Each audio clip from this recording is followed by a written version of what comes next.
Without further ado, this is Pill Amidst the Darkness, a hidden beauty in our shared reality during the darkest times. It's virtually impossible at the time of my writing this to be optimistic. Our material conditions have never been worse, and Western governments seem to have absolutely no plan whatsoever for remedying them. Your country is currently actively supporting a genocide overseas, and your cries seem to fall on propagandized ears. The very fabric of society appears to be falling apart, and the future looks rather bleak, with everything from a looming future world war to a complete civilizational collapse to potentially look forward to. That being said, I write this with a newfound optimism. The events that have transpired within our lifetimes appear to have finally culminated in the hearts and minds of the masses, and the journey is in. The establishment is losing its grip on them. The folly in going all in.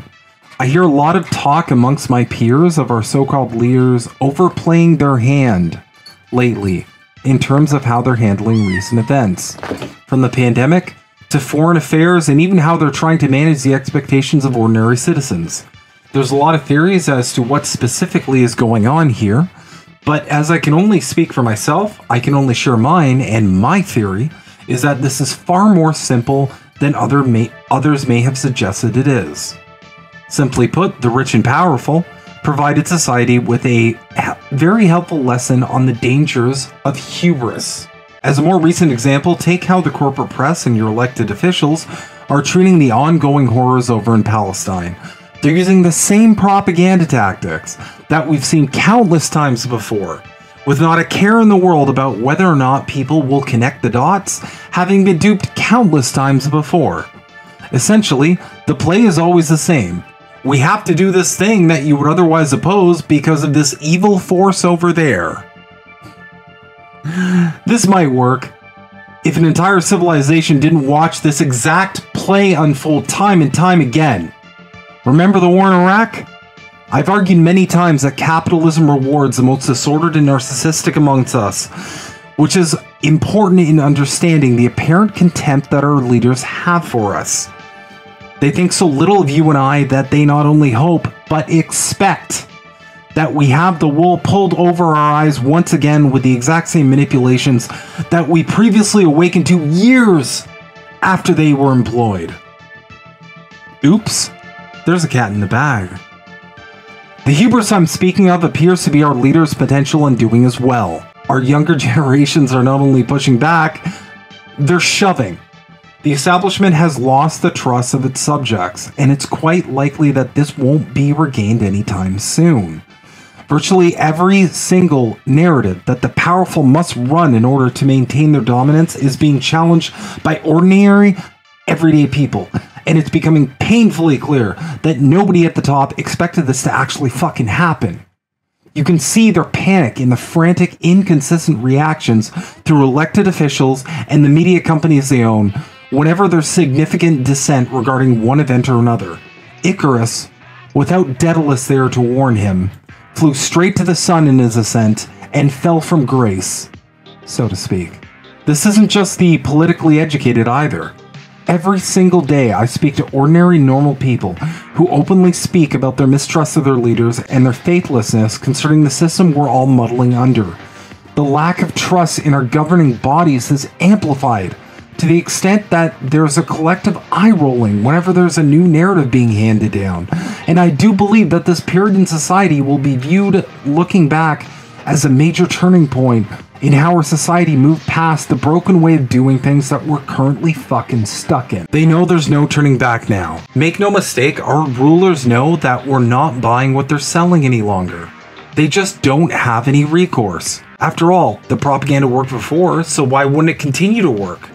They've gotten away with murder, and worse, for decades, and the masses not only allowed it, but they cheered it on. What the elites among us hoped for was for their machinations to persist throughout the ages as a means of controlling us all, and for those machinations to never, ever be challenged on the level that they are right now. Yes, I know there's a lot of fear surrounding what they could do to combat the widespread dissent. All we need to do is glimpse the passage of time to understand what was done in the past to curb such civil unrest, and that's where this fear comes from. Many I talk to speak of this underlying unease.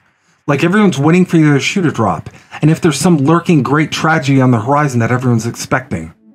What I truly think this is a collective unconscious fear of what our leaders are going to do to us due to the levels of disobedience and unrest they're observing from the once compliant masses. There's obviously validity in these concerns, but we must remember one simple fact that many appear to be missing.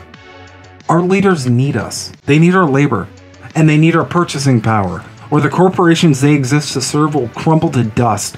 And even if corporations automate every single job on Earth, they still need people with resources to trade with. As such, on some level, our compliance will always be required. They will never have the resources to force us all into obeying as a whole. America alone has over 300 million people.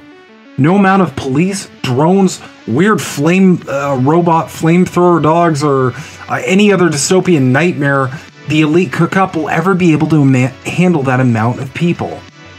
Simply put, if we all just drop the rakes and brooms, they're fucked. Who's going to save us though? We are. We have to. There's no super figure who is going to swoop in and put in the work to change the course we're on. Because anyone with significant power living under this system benefits from it directly. Thankfully, the masses are waking up to this illusion as well, having seen countless savior figures do absolutely nothing but impede any possible alteration to the status quo. We are all learning in unison that this is our future, and as such, the burden of changing it rests on all our shoulders alone. The only other option is to persist in the doomed world that the rich and powerful have created for us, and if that is the case, then we deserve the dystopic horrors that they have planned for us. Alright, and that's White Pill Amidst the Darkness.